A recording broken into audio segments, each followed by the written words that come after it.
အားလုံးပဲမင်္ဂလာပါ ND ရဲ့ knowledge share တွေမှာပြန်လည်ကြိုဆိုပါရစေ။ကျွန်တော်ကတော့ NDK ပါပေါ့နော်။ Okay ကျွန်တော်ဒီနေ့ပါတော့ပေါ့နော်မိတ်ဆွေတို့ကိုပြောပြပေးမယ့်အကြောင်းက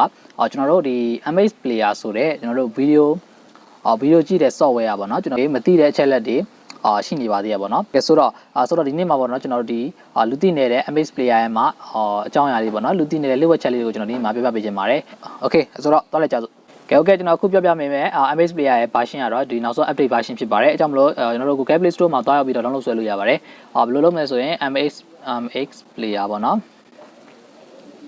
Okay MS Player လို့ရရှိလိုက်ပါရရှိပြီးတော့ဒီမှာတွေ့တဲ့ MS Player ဆိုတဲ့ application လေးပေါ့နော်ဒါဗီဒီယိုကြည့်တဲ့ application လေးမိတ်ဆွေတို့သိကြမှာပါဒါလေးကိုမိတ်ဆွေတို့အနေနဲ့ download လေးဆွဲပြီးပါ install လေးတင်ပေးပါ Okay ကျွန်တော်ကတော့ install တင်ပြီးသားလေးရှိပါတယ်ပေါ့နော်ကဲဆိုတော့ဒီ application လေးဖြစ်ပါတယ်ကျွန်တော်ဒီထဲဝင်လိုက်ပါမယ်ဝင်ပြီးသွားပြီဆိုရင်တော့ကျွန်တော်မသိတဲ့အချက်လက်လေးတွေကျွန်တော်လုံးတတ်မရှိတဲ့အချက်လက်လေးတွေကျွန်တော်ဒီနေ့မှာလျှို့ဝှက်ချက်လေးတွေအကုန်ပြောပြပေးပါမယ် Okay ပထမဆုံးတစ်ချက်ကတော့ကျွန်တော်ဒီထိတ်သွားလိုက်မယ်သွားပြီးတော့ကျွန်တော်တို့ကပထမဆုံးချက်ကတော့ Apple language ပေါ့နော်ဒီထိတ်မှာရှိတဲ့ Apple language ဆိုတာလေးရှိပါတယ်ဒီ Apple language ကိုကျွန်တော်လုပ်ပြီးတော့ကျွန်တော်တို့ဒီ MS Player ရဲ့မှာဒီအင်္ဂလိပ်စာတန်းတွေအကုန်လုံးကိုကျွန်တော်မြန်မာစာတန်းအဖြစ်ပြောင်းလဲလို့ရပါတယ် Okay ဒီ Apple language လေးနှိပ်လိုက်ပြီးသွားတယ်ကျွန်တော်တို့အောက်ကလေးနည်းနည်းလေးဆွဲပါမယ်အောက်ဆုံးလေးနည်းနည်းလေးဆွဲလိုက်ပါမယ်ဆွဲပြီးဆိုရင်တော့ကျွန်တော်ဒီမှာမြန်မာဆိုပြီးရှိပါတယ်ပေါ့နော်မြန်မာဘာသာဆိုပြီးရှိပါတယ်ဒါလေးကိုတစ်ချက်နေလဲပါ Okay နှိပ်ပြီးရင် Okay လို့နှိပ်လဲပါကဲဟုတ်ပါပြီကဲဆိုတော့ဒီမှာဆိုကျွန်တော်ခုနအင်္ဂလိပ်လိုပြနေတယ်အားတွေကအကုန်လုံးမြန်မာလိုဖြစ်သွားပါပြီပေါ့နော်ဒီဘက်ဒီမှာဆိုရင်မြန်မာလိုပေါ့နော်ဒီမြန်မာလိုလေးတွေဖြစ်သွားပါတယ် Okay ဒီထဲမှာဆိုရင်လည်းကဲဒီမှာဆိုရင်အကုန်လုံးပေါ့နော်ဒီအတွက်မှာစာတွဲများပေါ့လေအောက်မှာဗီဒီယိုပေါ့အဲ့လိုလေးတွေမြန်မာလိုလေးတွေဖြစ်သွားပါတယ်ပေါ့နော်ပြန်ပြီးပြောင်းနေတယ်ဆိုလဲလေးပါဒီပြန်သွားပြီးတော့ထိတ်ဆုံးမှရှိတဲ့ပုံသေးတက်မှတ်ချက်ဆိုတဲ့အပေါ်ဆုံးဟာပေါ့နော်ဒါလေးတစ်ချက်ပြန်နေလိုက်ပါ Okay ဒါဆိုရင်အဆင်ပြေသွားပါပြီဒါဆိုရင်လည်းပြန်ရသွားပါပြီ Okay ဒါကတော့ Apple language ဆိုတဲ့အပိုင်းပေါ့နော် Okay နောက်တစ်ခုကတော့ Apple thing ပေါ့နော်ဒီ Apple thing ဆိုတာလုပ်ပြီးတော့ကျွန်တော်တို့ဒီ application ကိုကျွန်တော်တို့တွေပုံစံမျိုးပြောင်းလို့ရပါတယ်ဒီမှာဆိုရင်ဒါကျွန်တော်အဖြူအောင်သိမ်းအောင်သုံးထားတာပါဒီမှာအမဲအောင်သိမ်းသုံးလိုက်မယ်ဆိုလဲဒါဆိုရင် black ကြီးဖြစ်သွားပြီနော်ဒီအမဲအောင်ဖြစ်သွားပါမယ်တခြားပုံစံပြောင်းမချင်လဲဆိုလဲရပါသေးတယ်ပေါ့နော်ဒီလိုမျိုးအရောင်လေးတွေပြောင်းလိုက်မှာဒါဆိုရင်ဒီထိပ်စီးလေးတွေကပြောင်းသွားပါတယ်ကဲဒီလိုမျိုးတွေပြောင်းလို့ရတယ်ပေါ့နော် Apple thing ကိုကျွန်တော်တစ်ချက်လောက်ပြောင်းပြီးတော့ကျွန်တော်တို့တွေပုံစံမျိုးနဲ့ပြောင်းလဲလို့ရပါတယ်ဒါတော့မိတ်ဆွေတို့ကိုကြိုက်တဲ့အရောင်လေးတွေလုပ်လိုက်ပေါ့နော် Okay ထားလိုက်ပါတော့နော်ကဲဒါတော့ Apple thing ဆိုတာလေးကိုကျွန်တော်ဒီ Apple thing ပိုင်းလေးပြောပြပေးတာဖြစ်ပါတယ် Okay နောက်တစ်ခုကတော့ကျွန်တော်တို့ဒီမှာဒီ MS Player ကိုအသုံးပြုပြီးတော့ကျွန်တော်တို့ဒီဗီဒီယိုတွေမဟုတ်ပဲねကျွန်တော်တို့တချင်းတွေလည်းဖွင့်ပြလို့ရပါတယ်တချင်းတွေလည်းဖွင့်လို့ရပါတယ်ဒီမှာဆိုရင်တော့ဒီ local music ဆိုတာလေးရှိရပေါ့နော်ဒီ local music လေးနှိပ်လိုက်ပါမယ်နှိပ်ပြီးသွားပြီဆိုရင်တော့ကျွန်တော်ဒီမှာကိုယ့်ရဲ့မှာကိုဖုန်းထဲမှာရှိတဲ့ music လေးတွေကိုကျွန်တော်ဒီကနေတစ်ခါတည်းဖွင့်လို့ရပါတယ်ပေါ့နော် Okay ဒီမှာကျွန်တော်တစ်ချက်လောက်ဖွင့်လိုက်ပါမယ်ကျွန်တော် copyright မိမှာကြောက်လို့ကျွန်တော်ခဏလေးပဲဖွင့်ပြမယ်ပေါ့နော်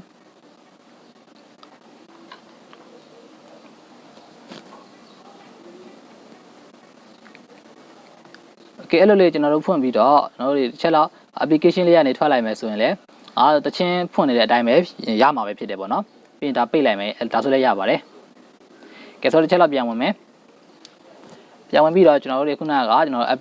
local music လေးတစ်ချက်ပြန်သွားပါမယ်သွားပြီးကျွန်တော်တခြား application တခြား music တွေလည်းဖွင့်လို့ရပါတယ်ပေါ့နော်ကဲကျွန်တော်ဒီလောက်ပဲဖွင့်ပြပါမယ်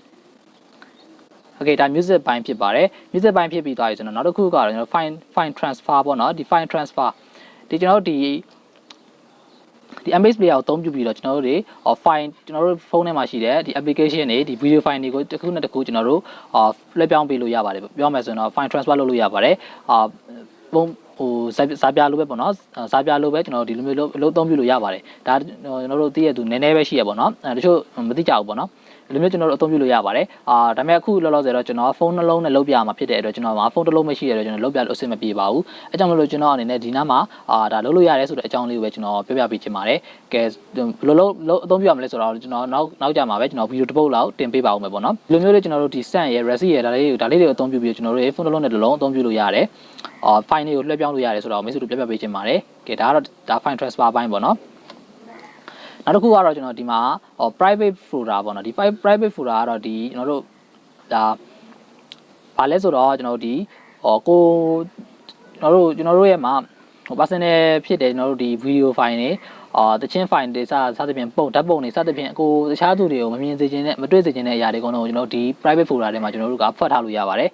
ကျွန်တော်ဒီတခြား application တွေအသုံးမလိုတော့ဘူးပေါ့နော်ဒီကျွန်တော်တို့ဒီ MS player မှာပဲကျွန်တော်တစ်ချက်လောက်ဖွက်ထားလို့ရပါတယ်ဒါတော့တော်တော်လေးကိုအသုံးဝင်မယ်လို့ထင်ပါတယ်ကဲဆိုတော့ဒါဘယ်လိုမျိုးလုပ်မလဲဆိုတော့ကျွန်တော်တို့ private folder တွေဝင်လိုက်ပါမယ်ဒီခုဖတ်လိုက်တဲ့ video file ကိုလွယ်လင့်တကူဒီကိုယ့်ရဲ့မှာ video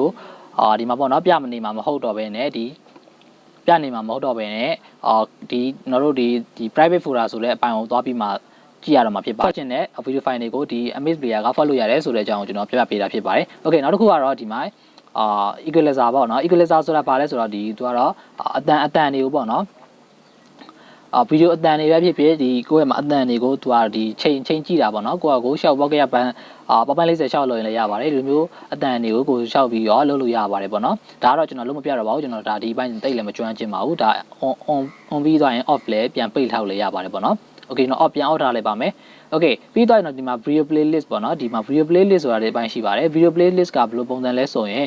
ကိုလုပ်ချင်တယ်လို့playlist လေးတစ်ခုကိုကျွန်တော်အသုံးပြုလို့ရပါတယ်ဥပမာဇာတ်ကားတွေဆိုရင်ဇာတ်ကား movie ပေါ့နော် movie လို့ကျွန်တော် relate လုပ်လိုက်ပါလုပ်ပြီးသွားရင်ကျွန်တော်ဒီမှာ app video လုပ်ပြီးတော့ကိုယ့်ရဲ့မှာ video file တွေထဲမှာဟိုဇာတ်ကား file တွေဖြစ်တဲ့ဇာတ်ကား file လေးတွေကိုပဲတက်ခွဲထားပြီးတော့တက်စီလုပ်ထားလို့လည်းရပါတယ်ပေါ့နော်အဲ့လိုမျိုးလုပ်ထားတဲ့အခါမှာကျွန်တော် video playlist လေးကိုတစ်ချက်ဝင်ပြီးတော့ movie ဆိုရင် movie တက်ကျွန်တော်ဒီလိုမျိုးအချိန်လွယ်လွန်းတကူပေါ့နော်ကျွန်တော်တို့ကြည့်လို့ရမှာပဲဖြစ်ပါတယ်အဲ့မျိုးလေးတွေကျွန်တော်တို့ခွဲထားလို့ရပါတယ်ဒါက video playlist အပိုင်းပေါ့နော်ကဲဆိုတော့ဒီနေ့မှာတော့ကျွန်တော်ဒါကတော့ဒီ MS player နောက်ဆုံး version မှာပါတယ်ဒါကိုလူသိနေတယ်ပေါ့နော်ဒီ list chat လေးတွေကိုကျွန်တော်ပြပေးခဲ့တာဖြစ်ပါတယ်โอเค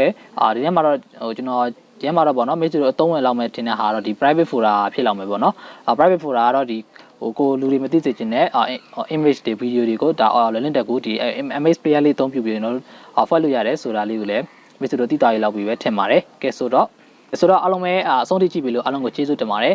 ပြီးတော့ထူးပြောချင်တဲ့လေးတစ်ခုရှိပါတယ်ဗီဒီယိုလေးကိုခုထိကြည့်ပြီးတဲ့မိတ်ဆွေတူတယောက်ချင်းစုကိုအထူးပင်ကျေးဇူးတင်ပါတယ်channel လေးကို subscribe လုပ်ထားတဲ့ subscriber တူတယောက်ချင်းစီတိုင်းကိုလည်းကျေးဇူးတင်ပါတယ်subscribe မလုပ်ရသေးတဲ့မိတ်ဆွေတွေရှိဆိုရင်လည်းကျွန်တော်ရဲ့ YouTube channel လေးကနိပညာနဲ့ဆိုင်တဲ့ဗီဒီယိုလေးတွေကိုတင်ဆက်ပေးပါတယ်ဆိုတော့မိတ်ဆွေတို့အနေနဲ့နိပညာကိုစိတ်ဝင်စားတယ်ဆိုရင်ပေါ့နော်ကျွန်တော်ရဲ့ channel လေးကိုsubscribe လုပ်ထားလို့ရပါတယ်ကဲဆိုတော့အားလုံးကိုကျေးဇူးအရင်တင်ပါတယ်နောက်တစ်ခုကြေညာစရာလေးရှိပါတယ်ဒါကတော့ဗာလဲဆိုကျွန်တော်မှာဒုတိယ channel ဖြစ်တဲ့ကျွန်တော် Minecraft video လေးတွေတင်ပေးတဲ့ channel လေးတစ်ခုရှိပါတယ် Minecraft video game လေးတွေကိုကြည့်ရတဲ့ကြိုက်တဲ့မိတ်ဆွေတွေအနေနဲ့channel လေးကြီးကိုတွားရောက်ပြီးတော့တွားရောက်လိုက်ပါအောင်လို့ကျွန်တော်တောင်းဆိုပါတယ်ဆိုတော့အားလုံးပဲ stay safe အားလုံးပဲကျေးဇူးအရင်တင်ပါတယ်